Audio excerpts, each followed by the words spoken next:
sex appeal as our competence. I was born in the US, but I was adopted as a baby by my parents who are from Thailand, and I have lived there my whole life.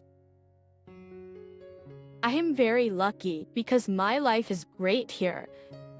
I have a great English tutoring job, a great family, my little sister, and my fantastic wife, who's 23, and we have newborn twin daughters. Recently, my bio parents reached out to me through Facebook. I don't know how they found me, but they did. They said they would really like to meet me, and for me to meet their kids in the US. I feared this day my whole life because I didn't know how to respond.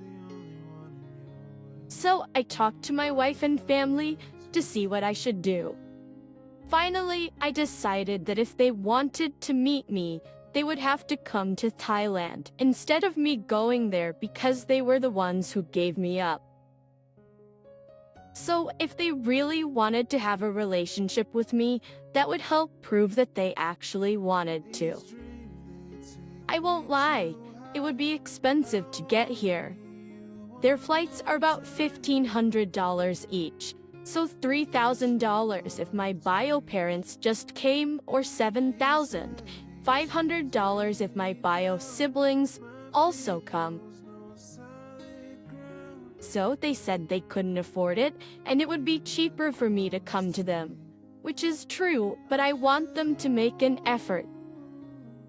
Then, I got a message from what I guess is my bio aunt, cursing at me about how I should just fly to the US to meet my real family, so I could be where I belong. I asked her what she meant by that, and she went on about how America would be a better place to be than Thailand because it's a third world country, which made me pretty mad. So I told her that if she thought the US was a better place, why didn't she adopt me instead? And some other things. Then my bio parents got angry and started messaging me about that, so I just stopped talking to them for now. However, my aunt wasn't wrong about Thailand technically being a third world country, but I've been to the US once a year and a half ago with my little sister and wife. I think Thailand is a better country for me, even though I'm not originally from here. It's the place I want to be, especially now that I have kids, because it's a lot cheaper here. For example, I make 1,250,000 baht, which is only $36,000 a year, which isn't a lot in the US. But here our house, a 4-bedroom, 4-bath with a nice pool, only costs 5.6 million baht, $162,000 US dollars. The biggest thing is healthcare. Since we have kids, and healthcare here is either free or extremely cheap compared to the US, so I have no reason to live where I don't belong. I think I'm in the right for wanting my bio parents and family to come here instead of me going there, even though it costs more for them, but I don't know. I will revisit the US sometime when our twins are older, because it was a nice place when I went there, but I have no plans to move there. So am I the idiot? Not the idiot. Why would you want to invest your limited income in visiting a family who abandoned you and then called you 20+ years later, only to scold you? This family is more than blood. If they want to meet you, that's on them. Unfortunately, their behavior makes them seem insufferable. I'd be reluctant to meet them at all. Hold your ground and make them come to you. Yes, have they even offered to pay for you to come to them? Even if they did, I can't imagine a long flight with 2 newborns. I wouldn't go at this point. You haven't been their son for over 20 years, and what they said about your country is outright rude. Stay home with your wife and kids. Your bio aunt is a jerk. You are with your real family.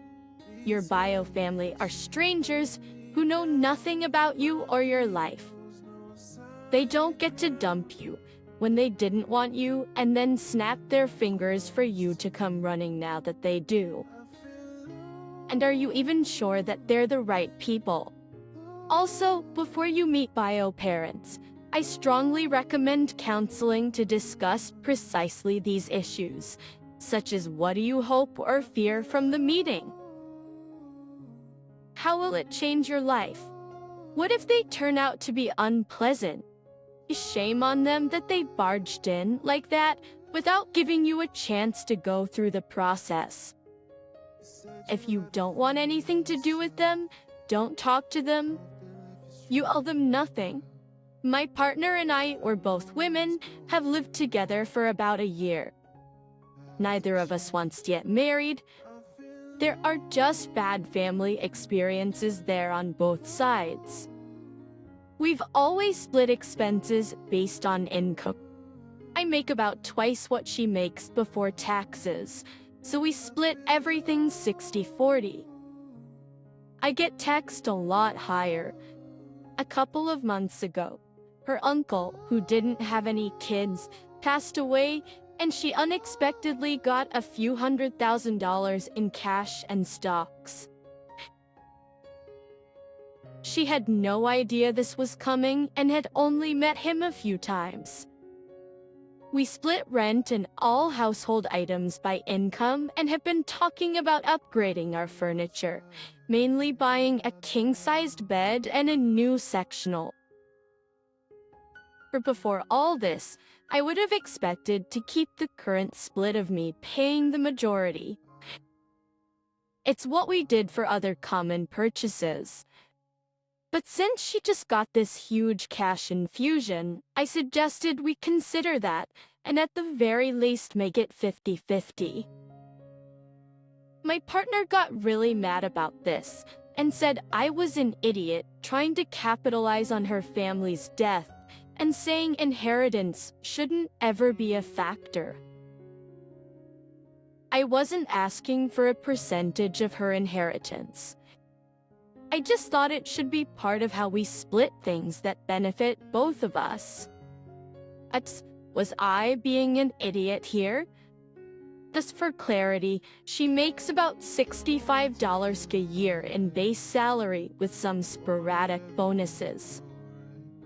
My salary is a set $120. She inherited about $270 in cash and about $140 in stock.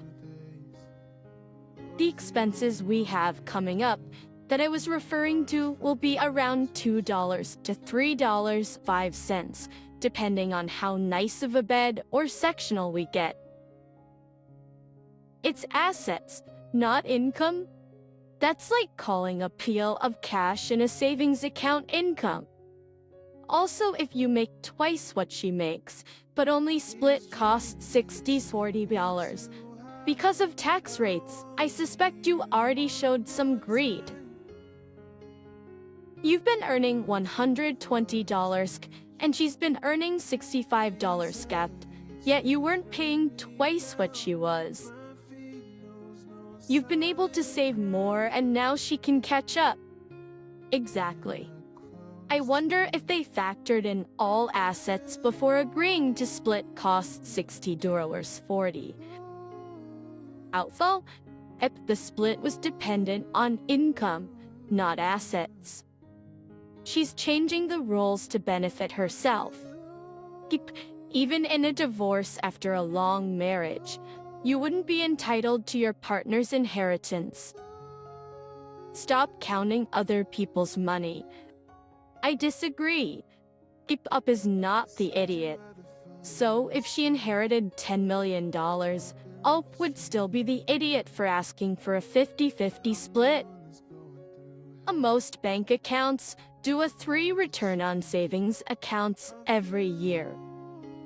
I don't see why OP should pay more than 50. I don't know why some people act like you're a monster. Why shouldn't she split the cost of the new furniture 50-50? Both of you are going to use it in your shared home. The only difference is that she has the cash that she just inherited, and you will have to earn the money to pay your share. You aren't asking for half the inheritance. It is completely reasonable, if you've been paying a higher portion of the bills due to your income, that she should at least cover half the cost now that she has this extra money. Honestly, I would expect her to buy the furniture. When my partner and I bought our house, I had extra money, and guess what? I just bought most of the furnishings because why would I make him struggle to pay for half when I have the cash? People are so weird when it comes to money. My 28-year-old girlfriend, let's call her Emma, who is 26, likes to wear high heels and has ever since I've known her. She's self-conscious about her height, but it's not really a big deal when we're together as I'm short. She's 5'2", and I'm 5'6". The issue, however, is when we go out together. She normally drives, as it's her car, and she drives in her heels. Passing evitation, tell her she should switch to flats and not drive in them, as it's dangerous, but she refuses and says she knows what she's doing. She knows how to drive in them and is used to it, and claims in some cases it's easier as you can pivot between pedals easier. I think she's not being honest, as I can't possibly see how it would be easier. Last week, she got into a small accident and rear-ended someone. I wasn't there, but a car changed lanes in front of her, and she rear-ended it. I bought her some sneakers and told her to use them as driving shoes and left them in the car. She called me an idiot and said her accident had nothing to do with her shoes, and that I should drop it. Am I the idiot here? I just want her to be safe. You don't sound like you understand Emma as a person separate from her relationship with me. For this, because you think that her issues with her height shouldn't be a problem because you're not very tall. Why would her perception of her height have anything to do with you? Then you assert the danger of driving in heels. It doesn't sound like you have any personal experience wearing or driving in heels, but because of your superior mind, you can see that her choices are bad, even though they relate to things you do and understand, like what's easy or hard in heels. Further, you assume that a car accident that she was in was caused by her and by her driving in heels. Further, you insist on it being your job to fix what you see as wrong with her. You are the idiot for treating her like a person with no agency and like you know her experience better than her. I disagree. Hope's not the idiot. Ex-woman here. These heels are objectively dangerous to drive in for many reasons, according to literally every single expert on the topic. One I saw cited by an automobile association was that if your heel is elevated, it is much harder to judge how much pressure to apply to the pedals. This might explain why she rear-ended someone. Maybe she didn't brake hard enough because she had no concept of how much pressure she was applying. It also damages the heels. Just FYI, it's not good for the shoes either. The fact that the majority of people here are arguing against an actual proven fact that is supported by the entire industry. Like this is on the same level of saying seatbelts aren't necessary. That's the reason I'm terrified of being on the road. You all don't know what you're doing, which is why so many people get hurt. I would refuse to ever get in a car with someone who insisted on driving in heels. Just like I would refuse to get in a car with someone who regularly went 50 kilometers over the speed limit or drove while drinking because it's proven not to be safe. My dad divorced my mom when my brother was 4. I was 3 and my sister was 1. He divorced my stepmother when my half-brother was 3 and my half-sister was 2. My dad is currently married to his 3rd wife, and they have a son who's 6. My grandmother really likes my dad's current wife, but she has a weird sense of humor. Most people in our family do. One day, my grandmother said to my dad's wife that she liked her so much that when they got divorced, she would keep her and get rid of my dad. My dad's wife looked a little thrown by the comment and said that she and my dad aren't getting divorced. I joked, "Of course not. You don't have a daughter." She stared at me and asked what I meant. I explained that my dad only divorces women when they have a daughter. That isn't the reason my parents divorced.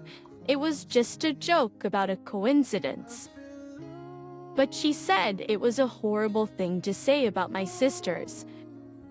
My grandmother then joked that it was the opposite, because it implied my dad wanted the daughters and only stayed with a woman long enough to get one. So, as long as she doesn't have another kid or only has sons, he'll stick around waiting for a girl. We both started laughing, and my dad's wife stared at us silently and then got up and left the room. At this point, I wondered if I had crossed the line. My grandmother said I was fine, that she was just a sensitive person and a little ribbing's good for her. Still, I do feel bad and wonder if I should apologize. Am I an idiot? Not the idiot, but the lull of the jokes. She married a man with 0 issues leaving women with infants and starting again with someone else. It's going to be a joke at some point by the kiddos. After this little stunt, I hope you'll be okay with your dad looking for a 4th wife. Right? She married a man who had 5 kids and divorced their moms while the kids were toddlers twice. You can't see the writing on that wall. Maybe don't marry Nick Cannon for goodness sake. She's the mother of this man's 3rd set of children, so she's well aware of what his previous families look like. She can't be mad at people for pointing out his pattern. You and your grandma are hilarious and probably got that woman on the path she needs when it happens to her. Honey, I think you made her paranoid now. Your jokes clearly showed that your dad has a track record of getting his wives pregnant and then leaving them. And maybe she's pregnant but hasn't announced it. And now she's shocked. This could account for her reaction, worried that she might have a girl. Maybe at least try to mend things with her. I'm 21, female, and I have a roommate, Tasha. Tasha has a lot of mental health issues and has trouble leaving our apartment for appointments, so she makes online therapy appointments.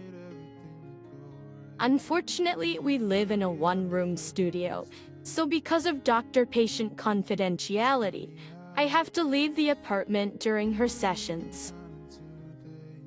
I have to leave the apartment whenever she's having her appointments.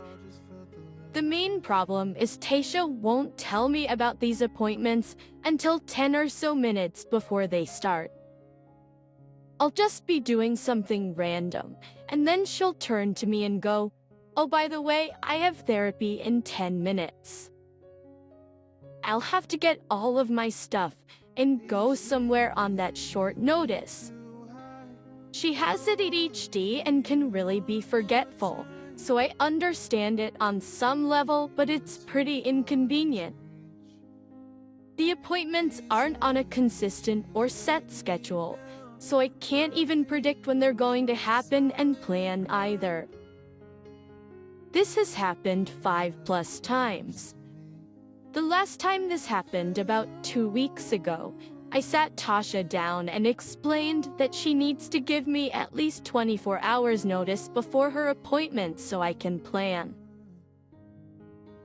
I said it's very inconvenient to pack up all my stuff and get out within 10 minutes, especially when I'm in the middle of an assignment or something. I warned her that if it happened again, I wouldn't be leaving, and she'd have to find somewhere else to have her appointment. She apologized and said that she'd set alarms so she'd remember, and I thought that that was the end of it. But lo and behold, it happened again this morning. Tasha told me she had therapy in 10 minutes, and she forgot to set the alarms. For art talk 2 weeks ago, I told her that I wouldn't be leaving the room. She started arguing with me and said it was just this once. It wouldn't kill me to go to a cafe or something for a couple of hours. He said takes. I was working on an assignment and couldn't concentrate anywhere but the apartment, so I still refused to leave. Eventually, she just took her laptop and stormed out of the apartment to try and find a place. That 20 minutes later, she came back and blew up at me, saying she couldn't find a private place to have her appointment, so she had to cancel it. And because she canceled on such short notice, she wouldn't get her money back. She yelled at me, saying I wasn't being understanding of her ADHD, and it wasn't her fault she was forgetful, and I was being petty and ableist over nothing. I reminded her that I warned her that this would happen, but she wasn't having it, and now has refused to speak to me for hours. So I just thought I'd come here and get more opinions on if I was the idiot. Not the idiot. You also pay rent, so you have equal rights. And 10 minutes warning means she doesn't respect your time or your schedule.